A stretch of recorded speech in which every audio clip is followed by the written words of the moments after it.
बिस्मिल्लाहिर्रहमानिर्रहीम अस्सलाम वालेकुम। आज हम देखेंगे न्यूरो डेवलपमेंटल डिसऑर्डर्स के नेक्स्ट डिसऑर्डर जिसमें हम इंटेलेक्चुअल डिसेबिलिटी को देखेंगे, एडीएचडी को देखेंगे, स्पेसिफिक लर्निंग डिसऑर्डर देखेंगे और इसके अलावा एक दो और डिसऑर्डर देखेंगे। तो स्टार्ट करते हैं। बहुत इंपॉर्टेंट डिसऑर्डर्स हैं आज के भी जो हम देखने लगे हैं, तो इसको कोशिश कीजिएगा अच्छे से समझ लीजिएगा।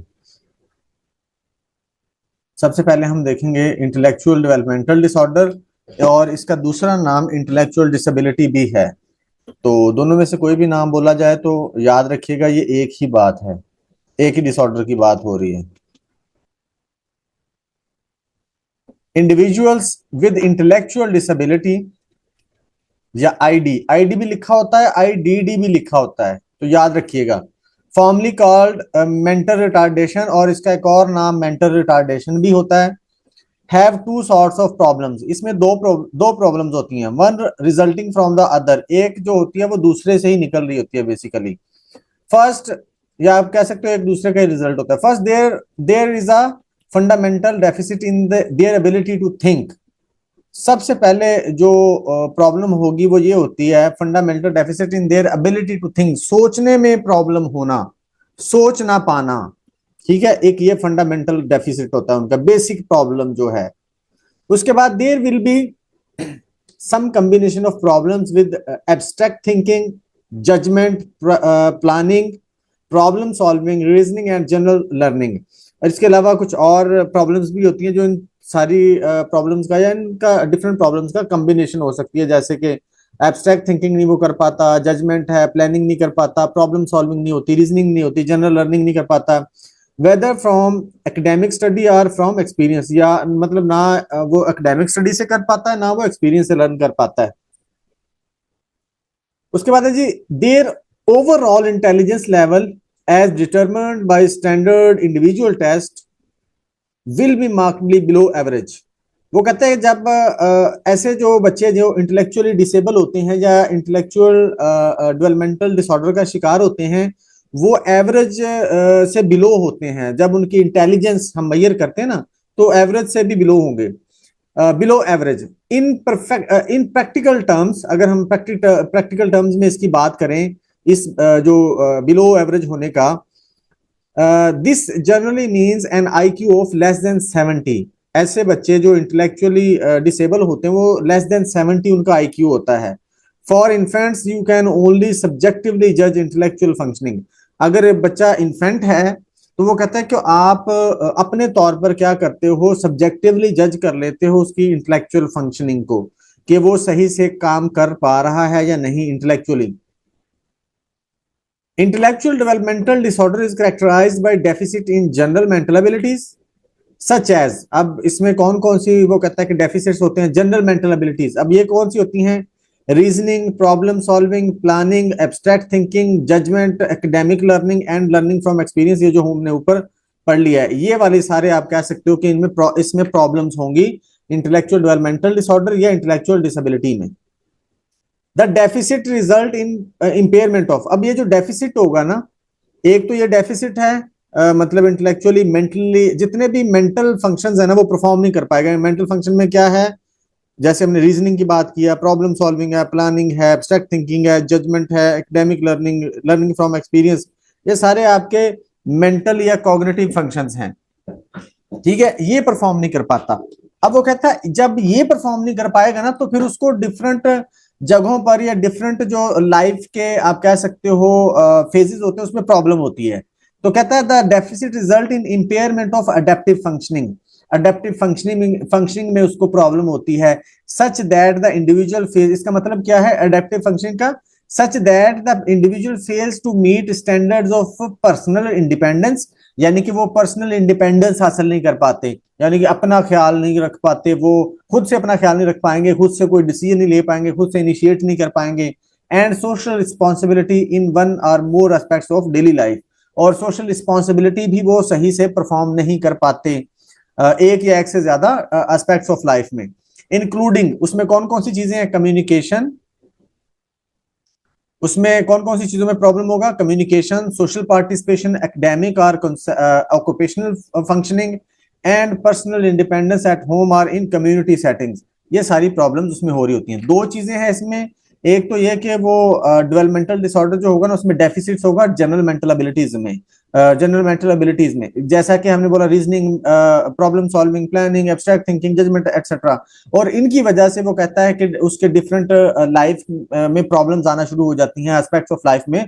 जैसे हमने बोला है कि वो सोशल लाइफ में भी प्रॉब्लम उसको आएगी, सोशल रिस्पॉन्सिबिलिटी में, इसके साथ साथ पर्सनल इंडिपेंडेंस में उसको प्रॉब्लम आएगी, जिसमें वो किस तरह की प्रॉब्लम्स होंगी, कम्युनिकेशन नहीं कर पाएगा, सोशल सोशल पार्टिसिपेशन नहीं कर पाएगा, एकेडमिक और ऑक्यूपेशनल फंक्शनिंग नहीं इसकी प्रॉपर होगी।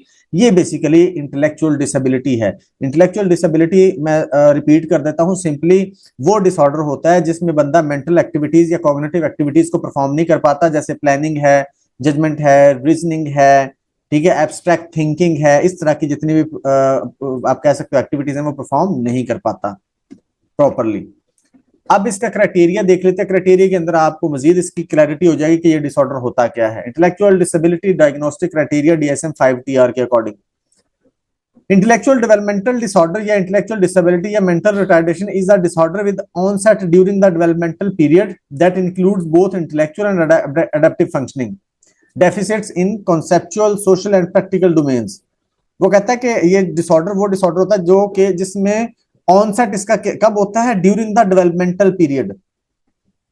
डेवलपमेंटल पीरियड क्या होता है, जो अर्ली स्टेज होती है बच्चे की ना, जिसमें उसका ब्रेन और बॉडी डेवलप हो रही होती है, ठीक है।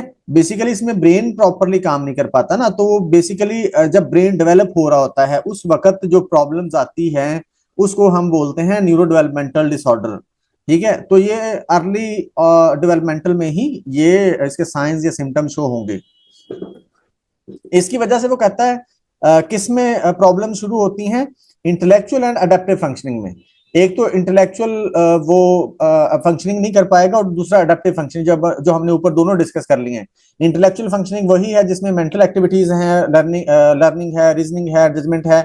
और अडेप्टिव फंक्शनिंग का मतलब वो जो डेली उसकी एबिलिटीज हैं, जिसमें हमने देखा है कि वो पर्सनल इंडिपेंडेंस नहीं हासिल कर पाएगा और सोशल रिस्पॉन्सिबिलिटी नहीं अपनी पूरी कर पाता या सोशली पार्टिसिपेट नहीं कर पाता, जैसे यहां भी लिख दिया उन्होंने, conceptual, social and practical domains.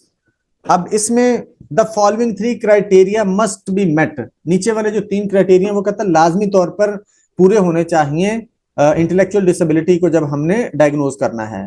Criteria ए कौन सा है, ये सारे डेफिसिट्स ही होंगे। अब डेफिसिट्स किस किस में होंगे, डेफिसिट्स इन इंटेलेक्चुअल फंक्शंस।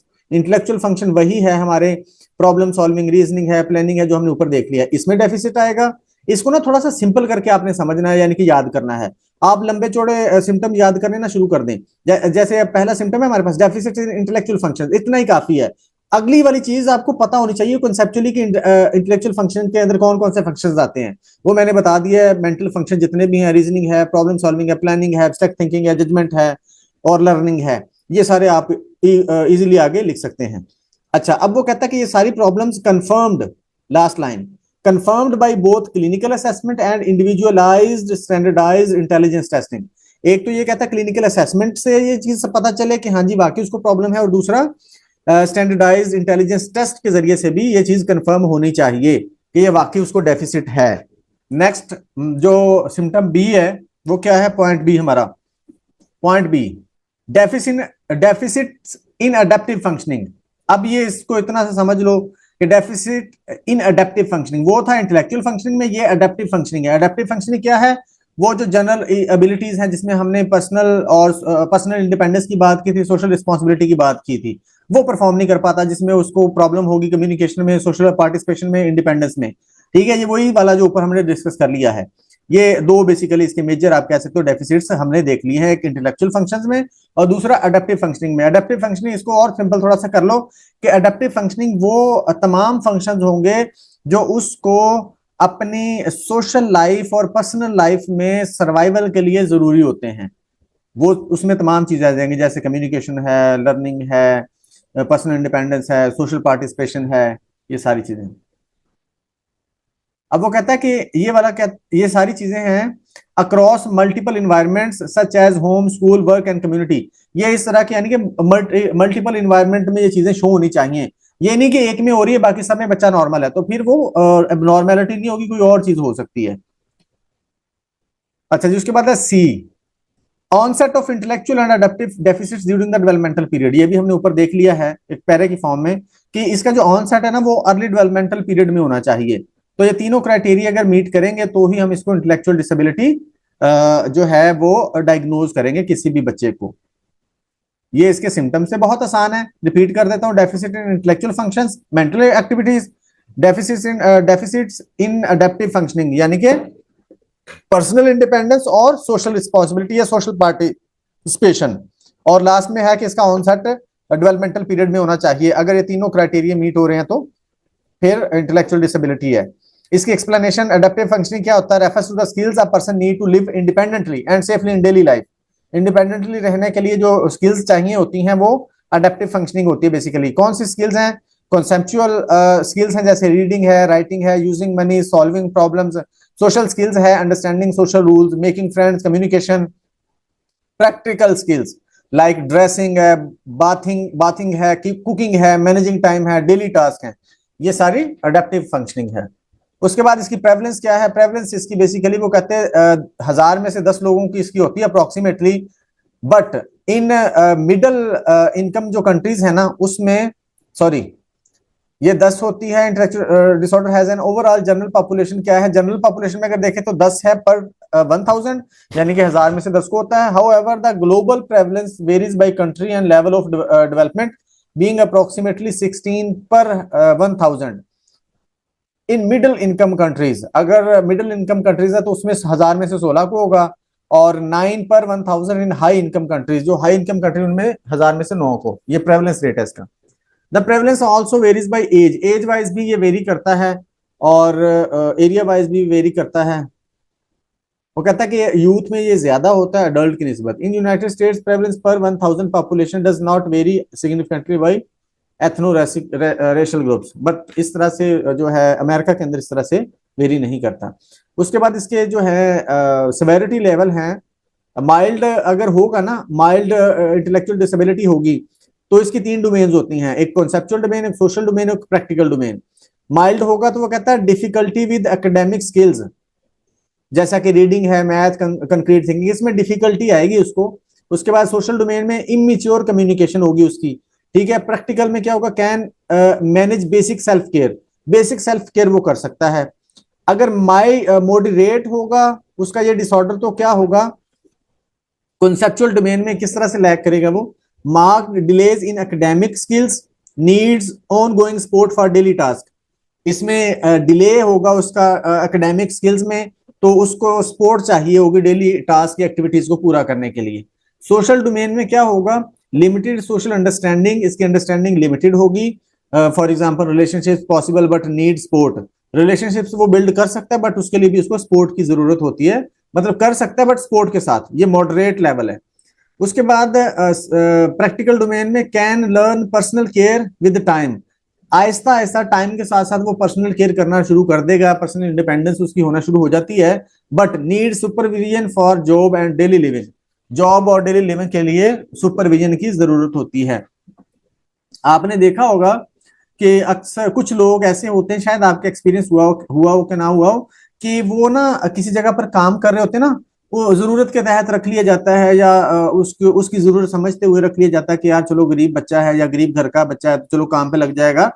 तो इस तरह के जो बच्चे होते हैं ना, जो इंटेलेक्चुअली बहुत आप कह सकते हो तेज तरार नहीं होते, जो इंटेलेक्चुअली डिसेबल होते हैं, फिर उनको काम भी वैसे ही दिए जाते हैं जो सीधे सीधे से होते हैं। फॉर एग्जाम्पल बर्तन धोने का काम दिया, या फिर उनको खाना देने का काम दिया, या फिर उनको सफाई का काम दे दिया। ऐसा काम जिसमें वो मेंटल एबिलिटी की जरूरत होती है वो उनको दिया नहीं जाता।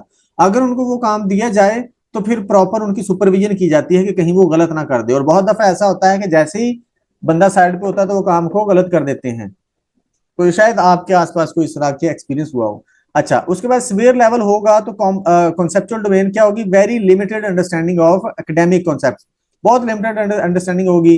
सोशल में क्या होगा? Minimal spoken language, understand simple speech, simple speech minimal spoken language होगी, यानी कि कम बोलेगा वो, सिंपल स्पीच होगी। एंजॉयज फैमिलियर पीपल, जो जानने वाले लोग हैं उनके साथ रहना पसंद करता है। और practical domain needs help with all daily living activities, इसमें तमाम एक्टिविटीज के लिए उसको हेल्प की जरूरत होती है, कांस्टेंट सुपरविजन जिसको बोलते हैं। उसके बाद है प्रोफाउंड सेवेरिटी। ये क्या होता है? ये सिवियर से भी अगला लेवल होता है। Conceptual focus on physical interaction, minimal symbolic understanding. यहां पर वो मतलब वर्डिंग के जरिए से कम या सोचने के जरिए से कम, बल्कि फिजिकल इंटरेक्शन करना ज्यादा पसंद करता है। यानी कि अगर आप उसको बोलेंगे ना 2 और 3 कितना होता है, काउंट करो, तो वो नहीं कर पाएगा। अगर आप उसके सामने मतलब कोई वो रखेंगे ना ऑब्जेक्ट्स, उसको बोलेंगे कि इसको प्लस या माइनस करो, तो वो उसको शायद कर दे। इसको बोलते हैं physical interaction. Social domain use non verbal cues. Non verbal cues use करेगा। इंजॉयज क्लोज रिलेशनशिप, जो जानने वाले लोग हैं उनके साथ इंजॉय करेगा, खुश रहेगा, उनके साथ रहना पसंद होगा। प्रैक्टिकल डोमेन फुली डिपेंडेंट, ये फुली डिपेंडेंट होगा, यहाँ हर लिहाज से डिपेंडेंट होगा, सुपरविजन की कंटिन्यूसली जरूरत होगी।